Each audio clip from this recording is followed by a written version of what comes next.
Hello and welcome to PM Personality Profile. My name is Nana Ansakwa the fourth. Yeah, believe it or not, every now and then, through my midlife crisis, I move around differently. But as every Friday, we come to you with a different personality. And indeed, today we have one such big personality to talk to. We're talking to Mrs. Mona Quartey. Now, most of us just saw her burst into the scene in the Ministry of Finance, working in a deputy ministerial position. Nobody seems to know where she came from or her beginnings, but she must have had an intriguing lifestyle to end that position. And this is why I'm here to find out that aside her being in finance, ministry, working with banks, has she got a hobby? Has she got a family? What's her family life? How does she pass time? And I'm sure you are just as intrigued as I am. And so here I am to talk to Mrs. Mona Quartey, and I'm sure you would want to know too. Nice to see you. Nice to see you too. Please come right in. Thank you very much, and I am so delighted.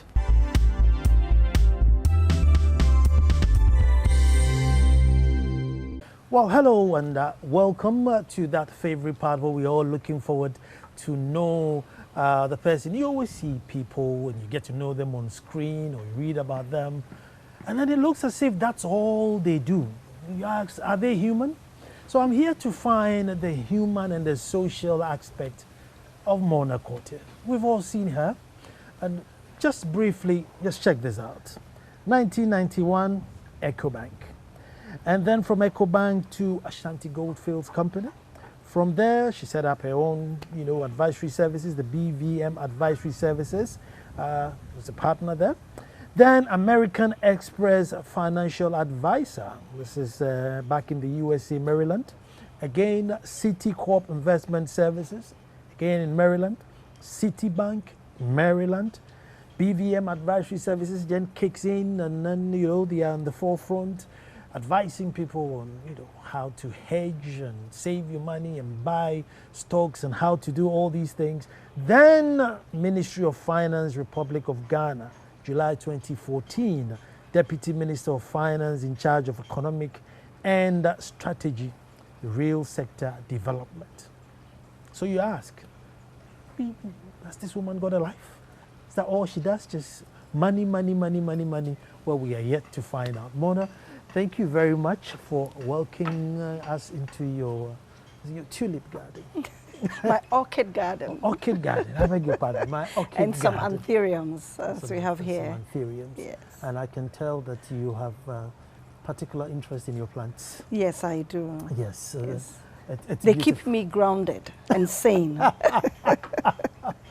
But I need to go all the way back, because for us, I think mainly when you burst on the scene as a Deputy Minister of Finance, when the whole, Ghana was awoken, but you've done many things before. But even before then, you were born. Of course. Mom, Her Excellency Mrs. Enimado, she's been on the forefront. And then, boom, you came in. But we know a bit about Mom. How about Dad? Well, my dad was also very much in the public limelight. He is Mr. Kate Caesar, popularly known as LTK Caesar. Okay. He was a sportsman, and that's how come a lot of people knew about him. Students, sports students, and national teams, whether it was hockey or football. In fact, there was a time when he was chairman of GFA for 1 year. But more importantly, he was a young man who studied sports in the University of Scotland. I think it's University of Edinburgh, actually. Okay. Came back to Ghana. At the age of 26, he had me with his high school sweetheart, Auntie Molly. They were in Achimota School together. So I was born, but at the time that I was born, he was lecturing in a training school in Peki. He then moved to Sunyani with his wife and myself, and then had my brother, and then eventually came to lecture in the University of Ghana. Okay. And that's how come we started primary school in University Primary. So Quartey Caesar is a sportsman, an avid sportsman who worked in the sports field.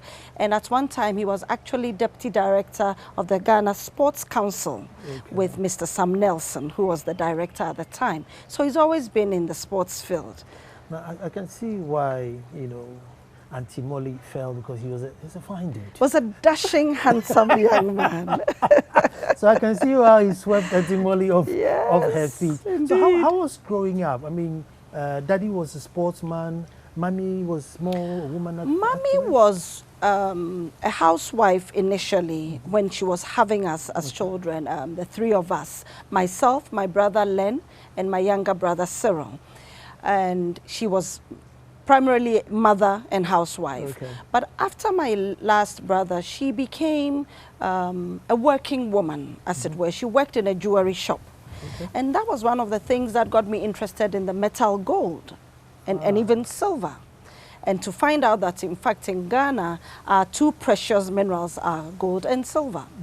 So that got me very interested. She loved gold. Her father was Indian, so she had that affinity to gold anyway.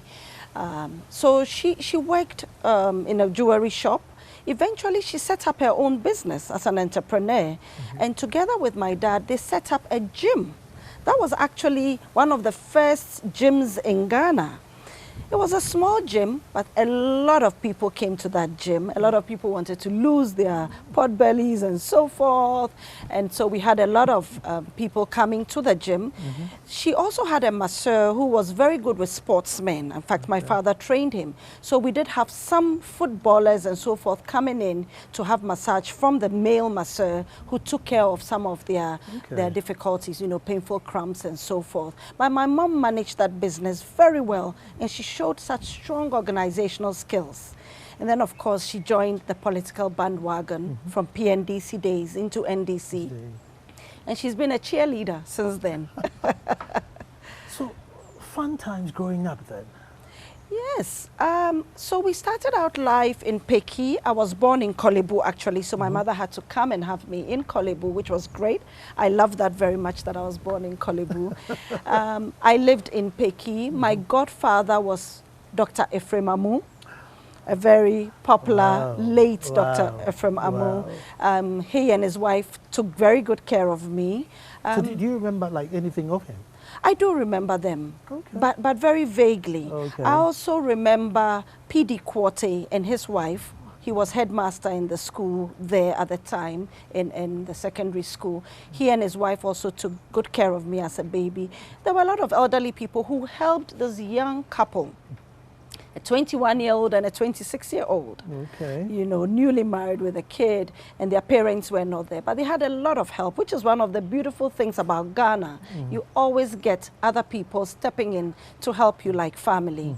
Then they moved to Sunyani, because my father then had his next posting to Sunyani as a civil servant, and my brother was born there. I enjoyed Sunyani. It was fun. Moving around made me very independent. Being the first child and the first girl made me independent. I was always exploring, going into other people's houses, checking out how they live, what they do, and all that. Especially in Legon, where we lived in South Legon. We had two neighbors in particular. And I would always, one was Professor Glover. I would always go into his house, pick his phone, and start to shout, hello, hello. So whenever he sees me till today, he always says, hello, hello, because I would always grab his phone and do that. Mr. Christian, who also was part of the university administration, had his children, and they lived across from us. I would always be in their living room, speaking on their phone to an imaginary person, or just having fun on my own. So I learned to have fun on my own and with other people. And watching TV, because in those days, TV was black and white. Yep. And not common. It was only later that it became color. It wasn't common. So as a lecturer's child, I enjoyed the privilege of being able to watch black and white TV. And I was fascinated by what people did in the TV. And sometimes I would act it out and enjoy myself. I'm sure many children did that too. But I enjoyed that very much because I was older than my other siblings. I was 2 years older. But I enjoyed doing that. At the time, did you have any dreams of, look, one day I need to grow up and work in TV, or it wasn't, you didn't get that? In fact, the only time I ever dreamt of working in TV was when I would watch Mrs. Ademola doing the English language program. Then I would want to be like her and be able to teach. But by the time I was a teenager, I knew that, no, TV was not for me. I needed to make money. And that was important for me at that time. So from university, primary, then to Achimota? Then to Achimota School. I went to Achimota School from 1 to from 5, O-levels. At the time, we were doing O-levels, so we did that. I had a fabulous time in that school. Indeed, Achimota School is the glory of the coast, one of the best schools in this country. I had a fantastic upbringing there. The teachers, I'm sure by now the viewers are jumping. Those who didn't yes, go to Achimota are jumping up Achimota School for sure. All the chorus. A shout out to all of you. And I enjoyed the school immensely. In terms of O-levels, I did just okay in O-levels, which was a surprise to me because I thought I was up there. So I ended up in Laboni Secondary School for my 6th form as a day student, but then it made me then sit up, and I was really motivated. So my A-level scores were good, and I went into Kwame Nkrumah University of Science and Technology, where I graduated with a BSc Development Planning. Now, when you were going to Kwame Nkrumah, by this time, had you your love for gold, or your intrigue for gold and metals, had it happened yet? That intrigue was in latent in me, but by the time I was going to college, I was a little confused about exactly what I would be doing in college in terms of career. I had a fair idea what the end result would be. It would be prosperity. But what would that path be? At one point, I was very interested in architecture. I've always had a thing for real estate. And I always loved buildings and how they are designed and so forth. But then I was not artistic. And under the architecture column on the form, it had architecture design and then planning. So I was like, okay, since I'm not a good artist, maybe I'll do the planning part of it. So it was sort of urban planning, but it had a development planning aspect in terms of spatial planning and the things that needed to be put in place to make sure that country planning, urban planning was done properly. Okay. So I went into that. Yes, planning was good for me. It set me up. It gave me a great foundation in terms of how do you plan for things, identifying problems, how to go through the analysis, and how to come back with the feedback and go around the planning cycle again. Of course, then we also learned about containers rather than the design of them, but containers where they should be placed, industrial zones, residential zones, so a big picture. That took me into big picture thinking. And I enjoyed that tremendously. I'm glad I didn't do design because I wouldn't have done well anyway. So the planning was great for me. With that, I started to have a strong feeling for economics. Ah, okay, because I was just going to find out. Yes, that put me strongly into economics because you have to finance these things. And that put me somehow into public administration. However, I still felt that, no, I needed to be more of a businesswoman and entrepreneur and in control. I'm a little bit of a type A person. I need to be in control of my life. So more business and in control of my own spending. And with that, I decided that, then I'll do this thing that they call the Masters in Business Administration. It had become very fashionable and popular. And researching about it, I found out that it was one of the jobs that was highest paying. And like I said earlier, I was interested in what kind of income I would make. So that motivated me. I got an excellent scholarship from the Lutheran Church, and I do thank the Lutheran Church each time I think of the scholarship they gave me. It was not a partial scholarship. It was a full scholarship in every sense of the word. It covered accommodation, tuition, pocket money, everything. Whoa. So I went off to do my master's, a young lady in Canada, but I was sent to a town called Halifax. That's where my school was, Dalhousie University. And my goodness, it was forsaken. This was primarily a fishing, shipping area, Nova Scotia, and Halifax was its capital. The town had become dead because economically nothing was happening around that time. We are talking about 91, sorry, we are talking about 89 because I left in 91. We are talking about 89. Place was dry. Actually, the general North American economy was on a downslide around that time. So I went through school. Fortunately for me, being in Halifax meant that no jamming and no friends, really, to have fun with. Books. So it was books. But I made new friends there, and I enjoyed having them. Fortunately, again, I met Professor Kwapong and his wife, Auntie Evelyn Kwapong, who is my father's first cousin. So then I had family. So I always say that God orders our steps. Related to Professor Kwapong. Oh, okay, so Krantuma is my senior cousin. Ah, you see. Yes. Now. So there's some connection. There is a connection. Ghana is so small. We are all related. But my steps were ordered, I would say, by God. And I met family, so I was comfortable. I stayed on, and I finished, and I did well, as Ghanaians always do abroad. It's funny how we always do well abroad. Maybe it's our educational system that we had at the time. It was strong, it was powerful. It allowed us to showcase what we had learned whilst we were abroad. People would always ask, is English your first language? How come you speak such good English? Oh, you have a little accent. Are you from the islands? And so forth. But I guess the British training, I mean, as much as I didn't like, or I don't like the British colonization, some of the good aspects was the training we got in terms of education. And that helped us as we went out to gain international experience. So then I got the Masters in Business Administration with the major in finance and international marketing. Wow. Then straight to Ecobank.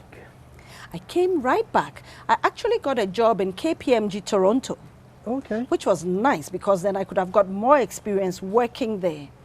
But I tell you, by that time, I had missed my gari and shito, I had missed my kenke, my fufu and soup, and all that, and also I had missed my parents. So I came back to Ghana. Before I got here, by this time I had a stepdad, Mr. David Enimadu, who was an excellent stepdad to me. My mother had remarried. And he had gone around using every connection he had to put my resume out. My daughter is coming, she's fantastic, you must hire her, and so forth. So he got me a position in KPMG, in Shell, in Ecobank. But I had earlier sent a CV to Ashanti Goldfields, who had advertised in The Economist. So when I got to Accra, I went for the interviews my dad had set up. They all liked me. They all wrote to me and said they would take me. And I didn't hear from Ashanti, which was strange. So I started working Ecobank. Why? I'll tell you, it's a shame, but it's not. I met so many old Achimotans in Ecobank. I felt at home. There was Karantano, there was everybody from Achimota School right there. Fitz, Odonko, and all of them. So I felt comfortable. The jokes were flowing. And more importantly, I worked under the tutelage of Mr. Jean Aka. Now, the late Mr. Jean Aka was a super treasurer, and he had worked with Chase in Abidjan. Before then, he had worked abroad.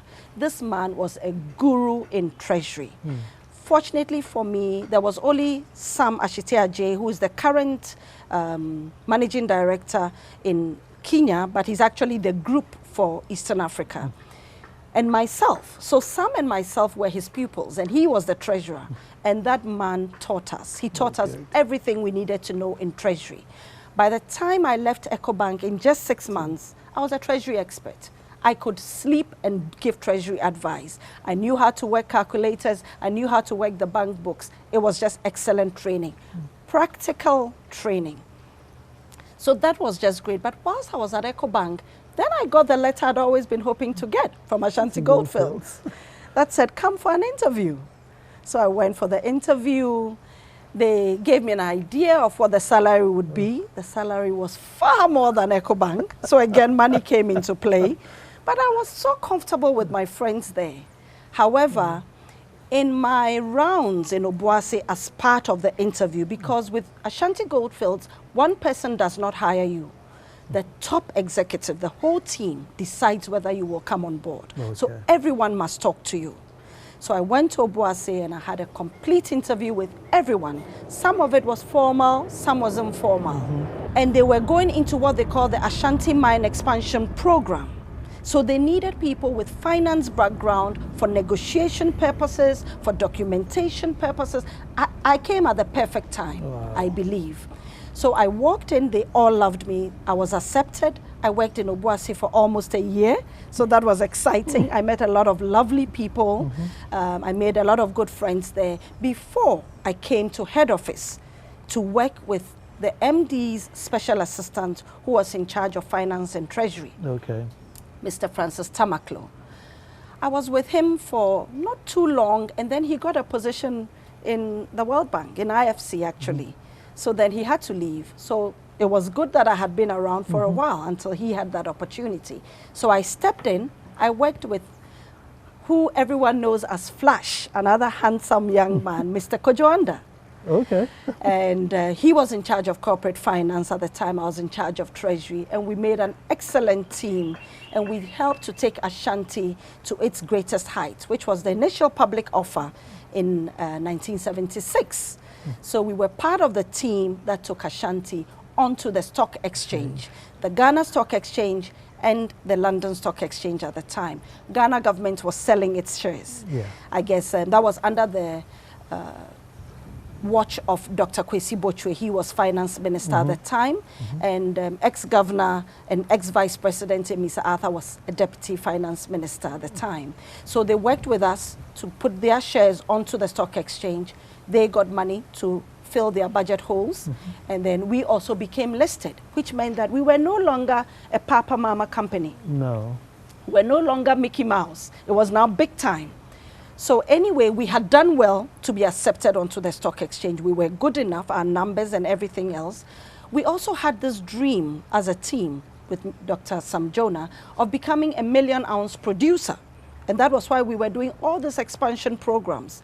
We were now not refining, but our metallurgical process was now at a higher level. So we were able to take more gold out of the ore than in the past. We were able to even treat gold from our tailings dam, that is gold ore that we had put aside could not be treated in the past. But now we could do that because of the biox plant that we had put in place. So we were using what we call the bugs, but they're actually bacteria who would nibble at the ore and free the gold. This was a much more environmentally friendly way of treating the ore body to get free gold.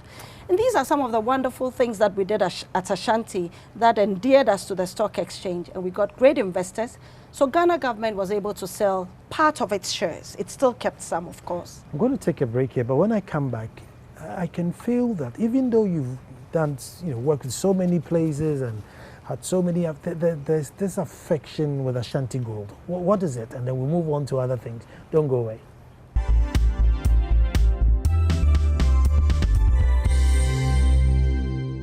Well, thank you very much for staying. Getting to know you, getting to know all about you. That's all this is about, getting to know more Quartey. No, don't worry, I'll move away from the finance side and then we'll come back to the family side. But before we come to family side, I want to find out, what's the attachment with Ashanti Goldfields? I can sense that emotional attachment. I think that with Ashanti, it's where I grew up. And with Ashanti, it became a family. We worked as a family. There was such team spirit, esprit de corps, that was obvious. And that is one of the things that made Ashanti what it was. Ashanti was one of the most enviable companies in Ghana, albeit government-owned and 51% government and 49% Lonro. Lonro were the managers through Mr. Jonah, and as I said, the government sold down its shares and Lonro became majority. But I just enjoyed working in that company so much. It was not a job that you went to 9 to 5. It was a way of life. It was 24/7. So I lived and breathed gold mining. I enjoyed going underground. I enjoyed being part of the team that started with open pits. We had the large Sansu open pit mine, which today is an underground mine, because after being under open pit for a while, it transitions and then it becomes underground. This is how pits can sometimes develop. But the main Obuasi pits themselves were mainly underground right from the get-go. That's where the gold was. And at one time, we were almost 1 mile down into the belly of the earth. and we were almost producing 1 million ounces. That made us one of the top 10 gold producers in the world. I believe that Ashanti Goldfields put Ghana on the map, really. Okay. And of course, we do acknowledge all the assistance that came from the then president, President Rawlings, a young man who understood growth and who supported Ashanti completely and helped us to grow in every sense of the word, in terms of finance, operations, security, and everything. And he liked Ashanti a lot and would visit a lot. So Ashanti just grew, and I just loved the place, the people, and what we did, and how we did it in the right way, how we could move big mountains. We could level mountains, we could raise mountains, we could lose forest and have another forest somewhere else. And we mined with, you know, all the environmental issues in mind, and therefore we were a great mine. There was no doubt about that. Quick one, you get silver from gold, right? Is it through the process? Or? In Ghana, silver is one of the pathfinders to gold. And when we do our metallurgical process, what we get as a byproduct is silver. Which we sold as well. Okay. And I believe that they still do that. Anglo-Ashanti still does that. They are the new people, and they still do that. So gold has always been some object that I was fascinated about. But of course, I wasn't obsessed with it. It's because of what it could do. Gold production helped us to build the Obuasi community and other communities and the nation. There were many times where we were one of the largest corporate tax payers to this country. We contributed massively to the revenue of this country, and we grew this nation. Where did Mr. Quartey come in? Because you seem to be very busy, you seem to be focused, you're living and breathing, you're enjoying your life. I mean, did you have time to, in those days there were no WhatsApp messages. God you knows, see, really no WhatsApp. the romance was mainly physical, wasn't it? So Mr. Quartey comes in a little later in my working life, but Mr. Quartey is an old Achimotan. He's Akora Ian Quartey. I had met him in school already, so I knew him. He was not a stranger to me. He had also gone off to school in the US, so I hadn't seen him in the longest time. But much later in life, and in about, I believe it was 1995 or so, he came back to Ghana, an architect, and started to work in Ghana. I met him. Your dream profession. You see, my dream profession. I met him. At the time, I wasn't thinking marriage with him. But in 99, we got together again, became friends. Actually, we worked on a project that I had gotten Goldman Sachs to put money into in Achimota School to rebuild the boys' gym. Okay. And they had put $100,000 towards doing that. The school, of course, was excited, and we picked the boys' gym as the place to work. Mr. Quartey was one of the architects, together with a gentleman we call Say Round, or Sayajiman, another architect, and they worked on the boys' gym being renovated. So we got together, he would pass by, and so forth. By this time, I did have my 2 daughters, Nane Kuya Tufo and Oba Akosua Frima Tufo, who were very young at the time. Their father had just passed in 98. Sorry to hear. Yeah, so I had the 2 girls. I had great support from my mom and from my mom's sister, Auntie Nelly, who supported me completely in order to do all this being away, like you said. Because I was away most of the time. Yeah, so Mr. Quartey came into my life, and he brought a lot of joy and happiness into my life as well. I want to stay on Auntie Nelly a bit. Yes. Because you were so busy, and, you know, husband has passed, so how supportive is she looking after the children? Now, Auntie Nelly, my mother's younger sister, lived not too far from me. We've always lived in Osu. In fact, I've always lived in this Ringway area. And she just came in and took charge of my home. Wow. You know, it is possible that her older sister, my mom, had a word with her, but she did it from her heart. And she just stayed with me and my children, and she just took great care of them. And she's my second mom. She's not even an aunt anymore, but she was just fantastic. She took care of my home in terms of cooking, cleaning, making sure that everything was right. And therefore, I had the peace of mind to grow my career. And I always tell a lot of young women that don't be afraid to ask for help, because you do need that help. your natural role as a mother and as a homemaker takes you away a little bit from building career. But if you have people to help you, ask for that help, and you'll be surprised that a lot of elderly women may be happy to do so. And by doing that, you go away and you go and make the money and bring it back and give them a better life anyway. Did so my aunt enjoyed. Mr. Quartey? Auntie Nelly did approve of Mr. Quartey. She likes him so much. Now let's talk about Mr. Since Auntie Nelly approves, now let's talk about Mr. Quartey. Mr. Quartey is a lovely man, an architect, a great father to my children. Subsequently, I had a son, John Quartey, who is now 15 and in my international secondary school. Well, it's not a secondary school, it's a high school because they go on another academic chart. But Ian is the father of the late Professor Quartey, who started, one of the founders of the Ghana Medical School, a urologist, world acclaimed, because he even has a medical procedure named after him, the Quartey procedure. And most men who usually have a lot of prostrates, is that correct? Yeah, prostrate issues later in life always would come to him. So he's very well known in the urology world. He died, of course, by accident, which everybody knows. There was a state burial. But he was a great-grandfather to my children as well. And Ian has been a wonderful father, very supportive. From the time that he met me, supporting me through BVM Advisory, which was a company that did very well, supported government, supported private sector, and so forth. And then into my public service role, he's also been very helpful. How have your daughters been? Teenage wahala, because you know girls when they get to teenage, you know they're always rebels. I know. Are you going through that, or have you passed that? My daughters have been rebels, but with cause, and with a good cause, and I love them for that.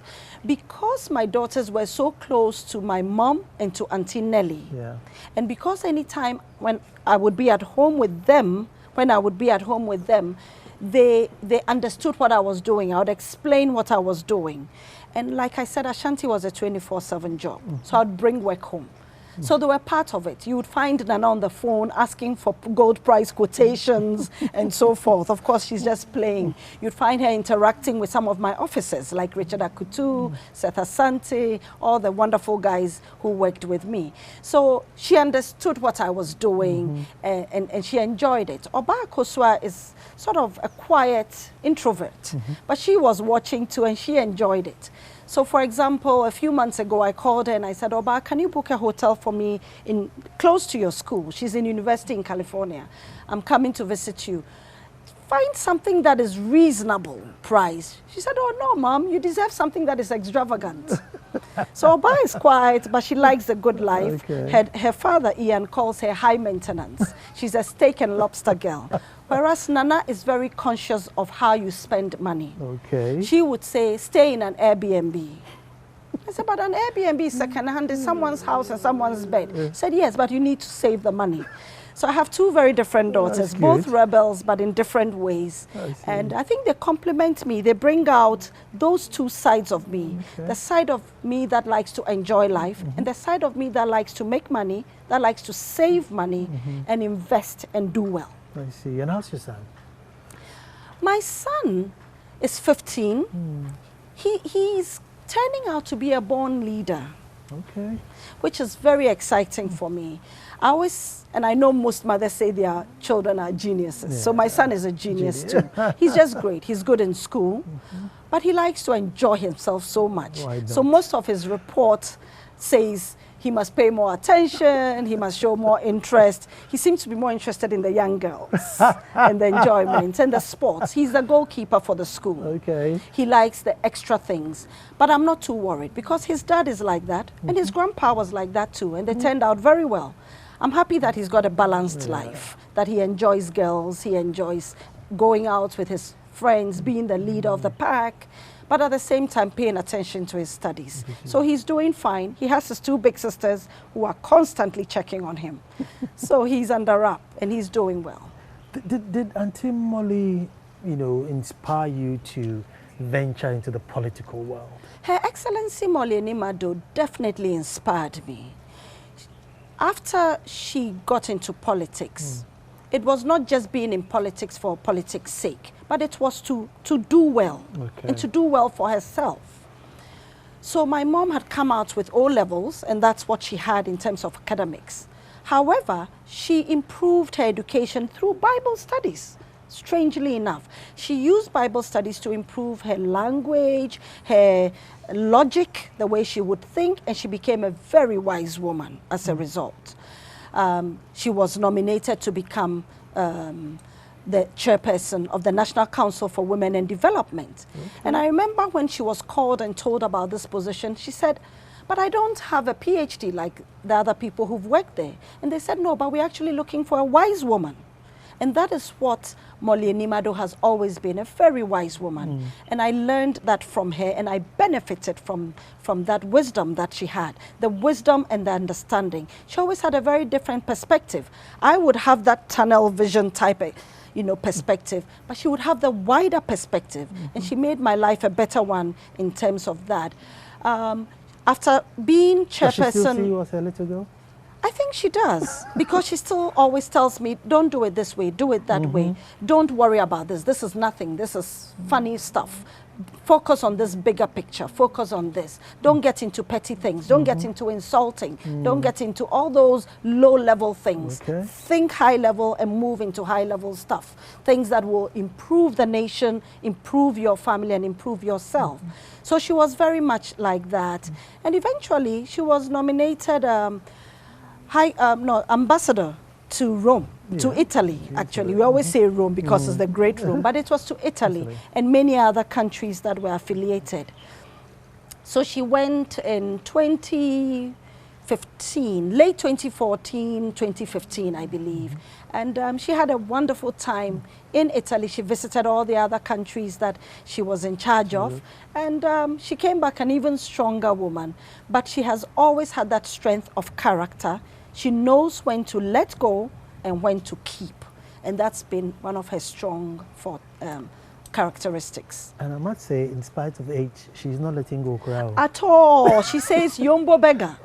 So she's really, really tip-top in her high heels, her makeup, she does her hair, and she has fun, which is a very important part of life. You must always have fun in whatever you do. I was going to come to your hobbies, but before I come to your hobbies, current directorships, you are non-executive director for Gold Star Resources International in Canada. Yes. Golden Star Resources is a mid-tier company in terms of the gold industry. We are not as big as Anglo Ashanti or Goldfields. We are medium size, 280,000 ounce producer by the end of this year. So we start out as an exploration company. We do a lot of exploration. Unlike the big boys who buy exploration work, we do exploration work, and then we actually work the mines after that. So the only operating mines we have are in Ghana. That is in Wassa and in Prestia. So in Wassa we had an open pit, which is now transitioning into an underground. So we have the Wassa open pit and the Wassa underground that we are getting into. And then in Prestia, of course, it's the old Prestia underground. So we cleaned it up and we've gone into the Prestia underground, but we do have a Prestia, a surface mine not too far from there as well. Is it just like rekindling your old love? It is a bit like that, and I've enjoyed it so much. So since 2012, I have been a director of Golden Star Wassa and Golden Star Prestia, and worked Prestia into moving it from care and maintenance into an operating mine. And I'm proud of the team that has done that. The team was led by Mr. Sam Kotsa now, but on the ground, led by Mr. Dan Oredu. Mr. Dan Oredu is a product of Ashanti Goldfields. So once again, we click again. Dan was a super underground miner in Ashanti. He was well known, and Golden Star grabbed him and made him in charge. So he's now the Chief Operating Officer of Golden Star International. What makes us international? Apart from the mines in Ghana, we have exploration in other places. In South America, for example, we're doing quite a bit of exploration. So hopefully we'll have operating mines there as well. Whilst I was Deputy Minister, the chairman for Golden Star, Mr. Tim Baker, asked me, Mona, could you move up to the international level directorship? I said, I don't think so. The president has been gracious enough to allow me to stay on the Golden Star Ghana board, but moving to international may present some issues, and for governance sake, let's keep it simple. But once I was out of office, he asked me again, and I accepted, and in May, just May 2017, I was appointed onto that board. Of course, it comes by voting from the shareholders as well, and I was glad to say that I had very high scores coming onto their board. So it showed that apart from sending Ashanti onto the map in 1996, once again, I have been able to bring Ghana's gold mining onto the map again in 2017. And in fact, last year in Peru, Ghana got an award for being one of the good countries in terms of the extractive industry transparency initiative.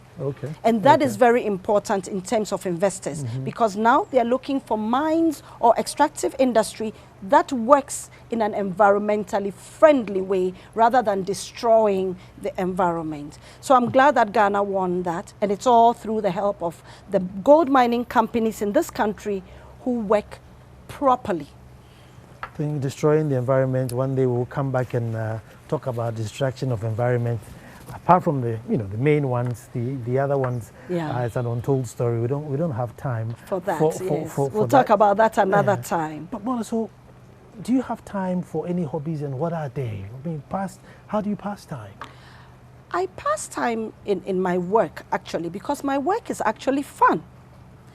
As Deputy Minister of Finance, I moved from, let's say, gold into oil and gas. The real sector part of the Ministry of Finance looks at those things. Power, energy, oil and gas, gold, and all the works. Oil and gas is the new thing in Ghana. Ghana is not a predominantly oil-producing country. And in fact, we are now finding that we have more gas than oil in our fields, in our offshore fields. So being in charge of that on behalf of Mr. Tekpe, who was the finance minister, I really enjoyed that part of the job as well. I enjoyed the fact that I was in charge of economic strategy, even more than the detail, because with the detail, that's back to business school, accounting, the budgeting and all that, balancing books and so forth. But I was in charge of a higher level, the bigger picture, and looking at what would help Ghana to improve productivity. And I'm glad to say that at the end of 2016, our GDP had gone up. Our per capita GDP has moved from $1,300+ per person, as you would understand, to $1,500+ per person. So from $1,300 to $1,500 or $1,500 per capita. Could it be that there were a few people get, unnecessarily rich? No, or was there general equity? The oil and gas discovery, which started in 2000, and everything else that it has done in terms of downstream and upstream jobs, and not just jobs for individuals, but jobs for industry, because now you have other people who offer service and goods to the oil and gas sector, grew the economy. There was no doubt that that was going to grow the economy. And in fact, going forward, the oil and gas industry will continue to give fiscal space to this country. So we are going to continue to benefit from having those oil and gas fields offshore and being able to work them prudently and in an environmentally friendly way, so that this country can continue to grow. So there is that bright medium term that we always spoke about, that people always said, oh, what are you talking about? Is beginning to show, and it will show. Let me take a break here. Then when I come back, I want to find out, there you are, you have your businesses, you're working, you're earning good money, and then you get a call to come and work in government. In an overly politicized country where there's absolutely nothing that you do that will please the opposition, how do you make a decision to say, yeah, I'll venture into it? Take care.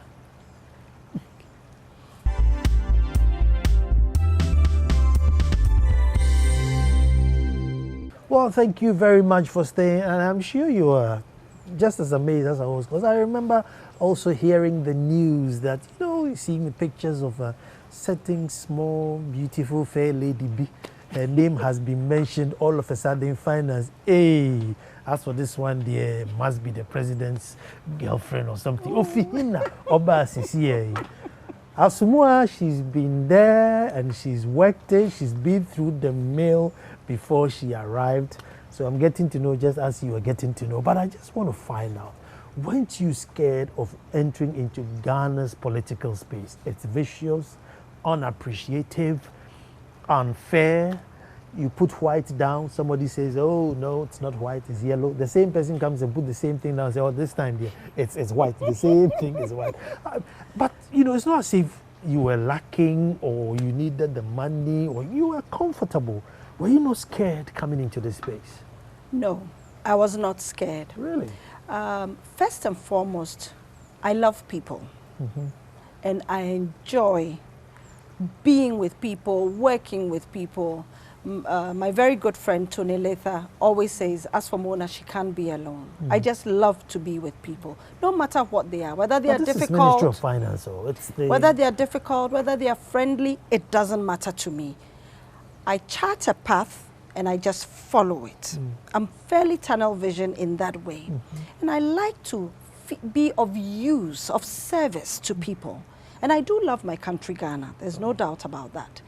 So being called into public office, and this was because the president had gotten to know me professionally.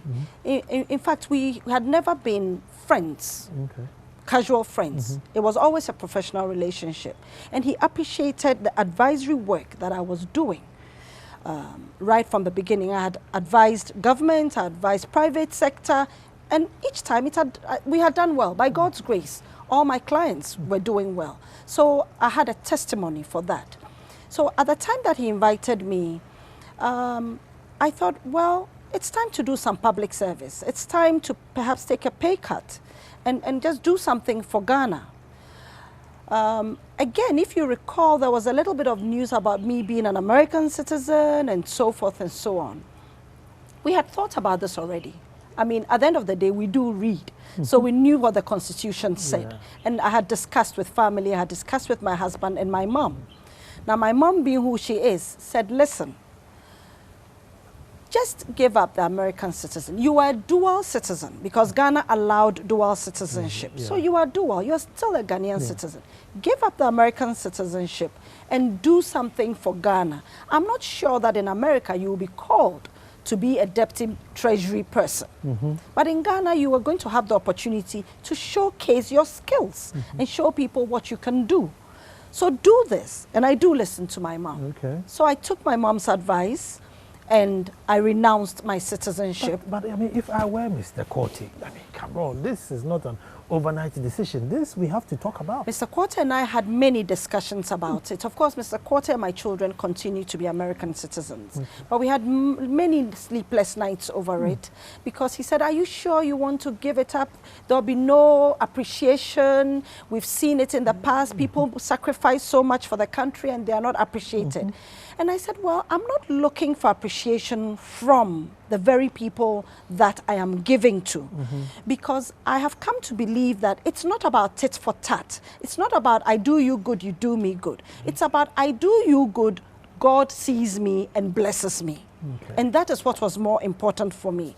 So I accepted to go into a deputy ministerial role when in actual fact I could have been a full minister. Because for the kind of experience that I have and what I've done over the last 30 plus years, there's no doubt that I'm ministerial material.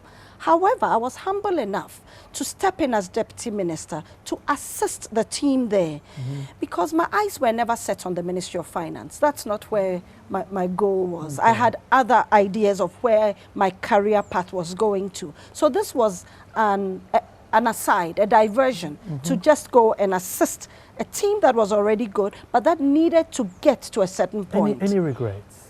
No regrets at all. Because then we went into the IMF program, which wasn't my first choice, but I still assisted. So that's the kind of person I am. I still assisted, and I hear that now it's been even extended. But that's fine. That got us back on track in terms of Ghana, in terms of credibility and being able to get investors to continue to invest in Ghana. So that was a good thing that happened eventually. So moving out from private sector into public sector, I wasn't scared at all. After working with Ashanti where we did big projects, where we did big things, where we raised large amounts of money, $850 million worth of money to move a whole township, to bring gold 1 mile from under the ground. Public service was nothing. Nothing. And I believe that I did bring some of those skills from private sector into public sector, because at the time, the finance minister was on the path that, listen, why can't public sector do well? It can partner with private sector to do well. So since that was my credo, I came in and I was very much part of making sure that private sector partnered with public sector to do well for this nation in terms of delivering infrastructure, in terms of delivering services and so forth. Because Ghana, a lower middle income country, we had a major infrastructure deficit. And we needed to build that up. But we couldn't do that on the budget that we have, on the revenue that we have. I'll come back. So we were able to do that. I'll come back one day and then we'll focus on fostering relationships with investors to come into your country. I'm sat in this beautiful garden and I don't want to leave without talking about the garden. Most pools are blue. Yours has got a green effect, nice white marble with some, statuettes there. And the garden is just loved. Yes. This garden does not look like it's just... So this is my green pastures and my still waters. So you can imagine, this is indeed my sanctuary. I can tell there's a lot of love. Apart from hard work, there's a lot of love has gone into this garden. Yes. What did you do? You come out and water? Or? So Nana, I work hard and I play hard. That's good. So I really enjoy myself. And it doesn't have to be with too many people, even just myself and my husband or myself and my children. I love the garden. It reminds me of nature. It reminds me of what God can do without us interfering, and how it all gets done beautifully in His own time anyway. So I tend to these plants. Of course, I have professional help as well, because this takes a lot of effort, but I love it. And every morning I can come and I can speak to them and enjoy them and remind myself that there's more to life than fighting in politics or screaming and shouting at the ministry or trying to get hard stuff done. But there's the softer side of life. 30 seconds before I go, 2 young ladies out there who just thought you were picked out of chance and just plugged on there. What should they do? I think that's your camera. So young ladies, it's important that you are able to prove yourself. You need your academic qualities. So stay the course in school. Focus on your reading, focus on exams, pass them, do well, go up that academic ladder. Secondly, you need experience. And I know that there's always a catch-22. How do I get this experience? Whether it's through volunteering, whether it's through internship, but shine wherever you are. Be bright in terms of what you do. Show your skills. Think through. You don't always have to come up with what somebody else has already done. Do something new, chart a new path, whether it's in an old establishment or whether it's a new establishment that you're coming to. Look for mentors who will help you to do that. Once you've gained the experience, trust me, you are the change agents in this country. We are not looking for girls who will bypass, exceed men. No. We are looking for gender balance. We want you to step up, be that change agent that can move your community, that can move your family, and bring you to that level where you are at par with everybody else and you can do what anybody else can do. And I know that Ghanaian girls are so bright. We are the true sense of when the hymn says bright and beautiful. Ghanaian girls are bright and beautiful, and you can do it. So I look forward to all that. Well, folks, on that note, on that painful note, on that time flies note, I'd say until next Friday that I come to you with a different personality. This was Mona Quartey, up close and personal. Thank you very much. And that's Friday. Tomorrow after News File, stay tuned. The repeat will be on, and catch it again after News File. Thank you very much for staying, and thank you so much, Mona. Thank you, Nana. Thank you for coming into my home.